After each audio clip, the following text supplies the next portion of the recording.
萧家、萧炎。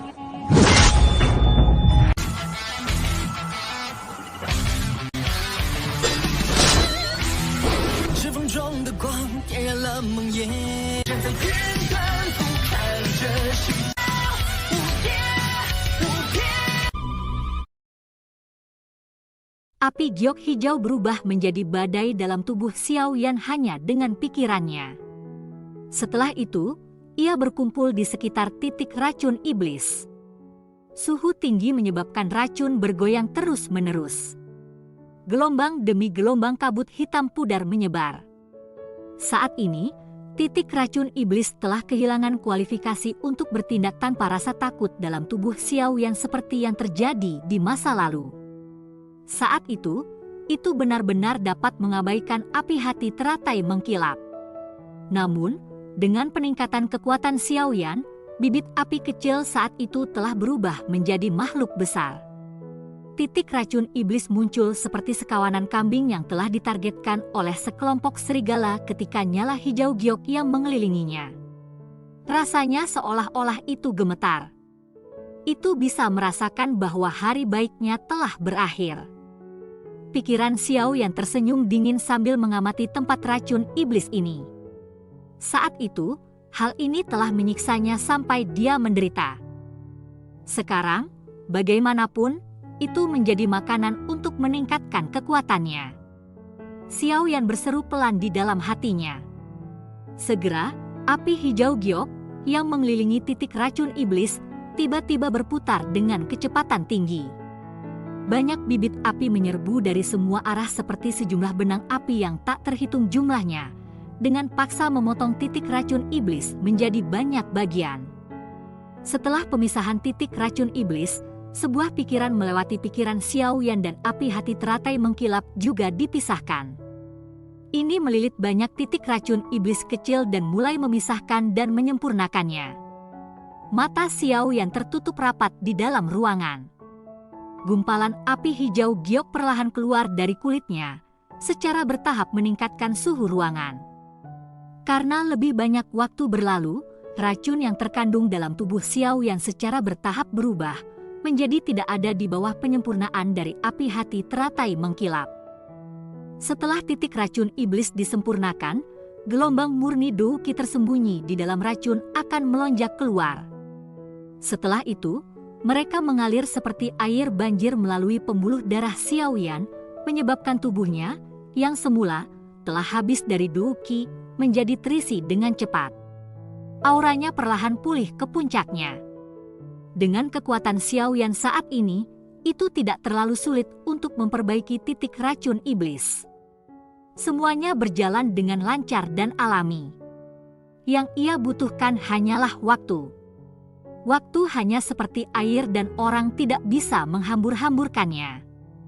Xiao Yan tidak menyadari bahwa 3 hari telah berlalu selama penyempurnaan ini.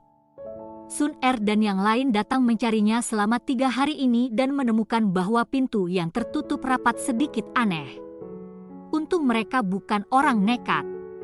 Setelah merasakan udara panas mengalir dari ruangan, mereka bisa menebak bahwa Xiao Yan harusnya sedang berlatih. Oleh karena itu, mereka tidak mengganggunya. Kota Ye telah menjadi tempat yang hidup selama 3 hari pelatihan tenang Xiao Yan. Alasan untuk keaktifan ini secara alami karena pertempuran yang menggetarkan jiwa yang telah terjadi beberapa hari yang lalu.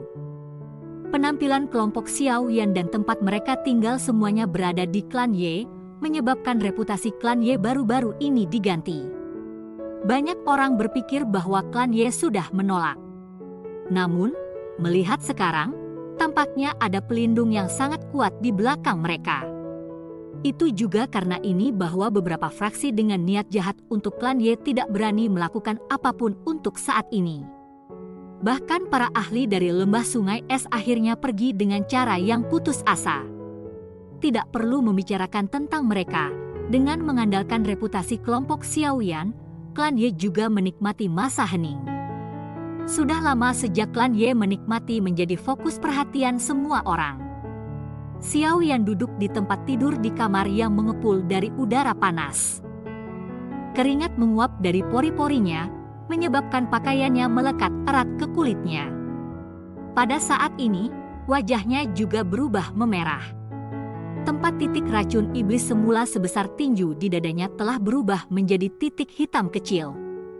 Bahkan, bisa samar-samar melihat api hijau redup di sekitar titik hitam kecil ini. Setitik kabut putih dipancarkan dari hidung Xiaoyan saat ia menarik napas. Pada saat ini, napas Xiaoyan telah menjadi luar biasa kuat.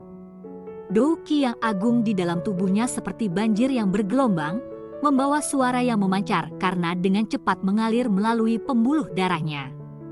Luka di dalam tubuhnya yang muncul sebagai akibat dari penggunaan api langit 3 perubahan misterius sepenuhnya disembuhkan.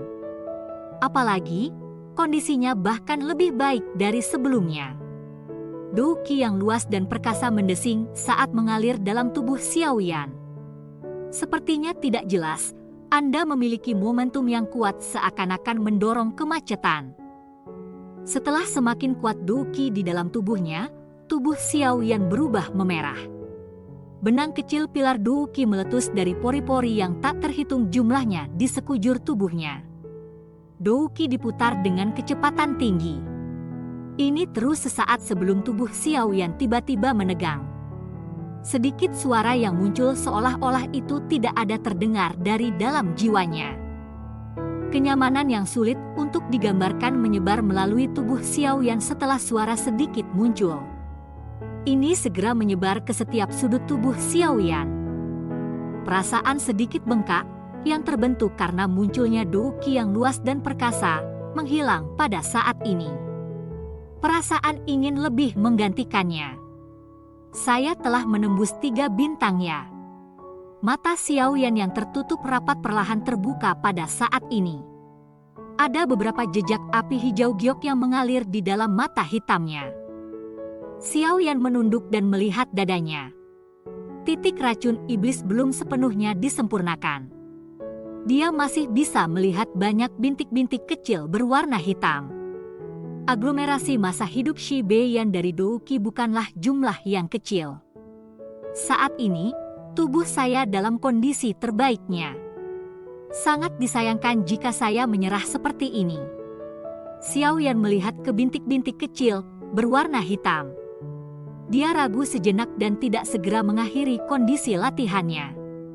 Sebaliknya, dia sekali lagi menutup matanya, mengarahkan pikirannya. Karena dia sudah memperhalus tempat itu, dia harus benar-benar menyelesaikannya. Namun, dia bertanya-tanya apakah Dou Qi yang tersisa di titik racun iblis akan memungkinkan Xiaoyan untuk maju ke bintang 4 Douzong. Titik racun iblis yang tersisa tidak dapat bertahan terhadap penyempurnaan ini oleh Xiaoyan. Dalam waktu setengah hari, bintik-bintik hitam kecil benar-benar menghilang dari dada Xiaoyan. Hanya pada saat ini titik racun iblis yang Shi Beiyan telah tanam dalam tubuh Xiaoyan benar-benar lenyap. Jika orang tua di dunia bawah sadar bahwa titik racun iblisnya tidak hanya gagal untuk mengambil nyawa Xiaoyan tetapi malah membantu kemajuan kekuatan Xiaoyan, sepertinya dia akan sangat marah. Setelah memperbaiki sisa titik racun iblis, Dou Qi murni yang tetap mengalir melalui tubuh Xiaoyan. Mungkin ada jumlah besar Dou Qi, tetapi itu tidak mencapai titik di mana ia menunjukkan tanda-tanda menembus ke bintang keempat dari kelas Douzong. Kesenjangan antara tingkat di kelas Douzong sangat besar. Itu bukan hal yang mudah untuk meningkatkan kekuatan seseorang bahkan jika Xiaoyan memiliki makanan pelatihan seperti titik racun iblis. Xiaoyan sedikit mengernyit. Dia merasakan bahwa energi di tubuhnya hanya sebuah dorongan untuk bisa menyentuh penghalang di antara level. Dia telah meremehkan energi yang sangat besar yang dibutuhkan untuk kekuatannya untuk melompat ke depan oleh 2 bintang. Itu tidak terduga bahwa bahkan titik racun iblis gagal memuaskan penghamburan ini. Saya sudah merasa bahwa saya dapat menyentuh penghalang bintang 4 Douzong. Jika saya menyerah sekarang, tidak mungkin untuk mengatakan kapan saya akan memiliki perasaan seperti itu di masa depan. Xiaoyan menghela nafas. Pada saat ini, panah sudah digantung di haluan. itu tidak memungkinkan dia untuk bersantai. Karena Douki di dalam titik racun iblis sudah benar-benar disempurnakan olehnya, dia harus menyediakan dirinya dengan sumber daya yang diperlukan. Pikiran ini baru saja melintas di hatinya ketika dia melambaikan tangannya. Bahan obat-obatan berwarna merah terang muncul dari dalam cincin penyimpanannya. Setelah itu, mereka tetap tergantung di udara. Semua bahan obat ini adalah semua afinitas api, dan mereka secara alami memiliki sejumlah besar energi afinitas api di dalamnya.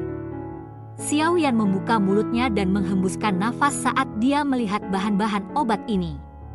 Seteguk api hijau giok melonjak keluar dan melilit semua bahan obat ini.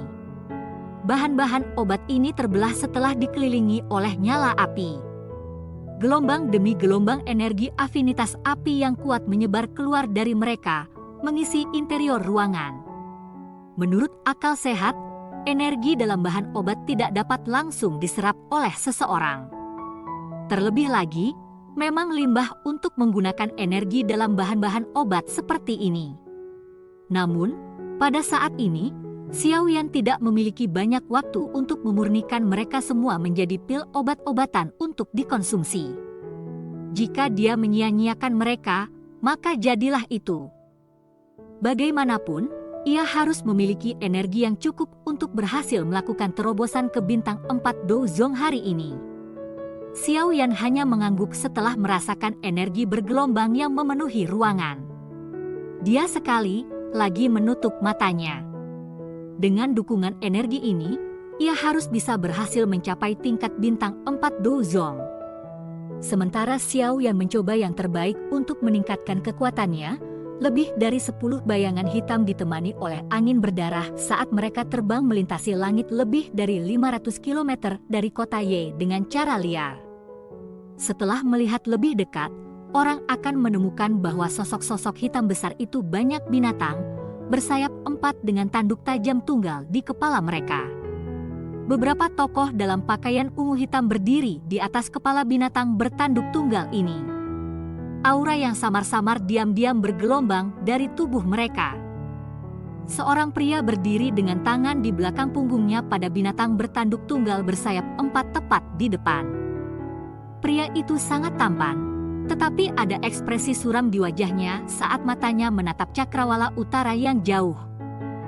Komandan Ling Quan, berdasarkan informasi yang kami peroleh, nona muda seharusnya berada di kota Ye di wilayah Pil.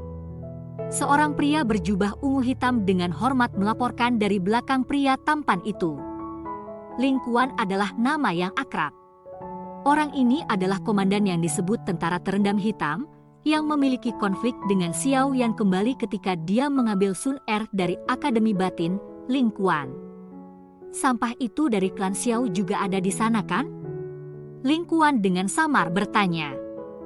Kemarahan yang gelap dan serius terlintas di matanya. Mendengar ini, orang di belakang ragu sejenak sebelum mengangguk. Ling Quan tanpa ekspresi. Matanya menatap ke utara sementara tinjunya perlahan mengencang. Ekspresi ganas melintas di matanya. Sampah kecil, saya memberi Anda peringatan saat itu untuk menjaga jarak dari nona muda. Sepertinya jika saya tidak memberi Anda pelajaran yang tak terlupakan kali ini, Anda tidak akan menaruh kata-kata komandan ini di hati Anda. Cerita pun bersambung ke episode selanjutnya. Jangan lupa di like, komen, subscribe dan share-nya ya, biar tambah semangat dan konsisten, dan dapat membantu meningkatkan kultivasi Xiaoyan. Terima kasih.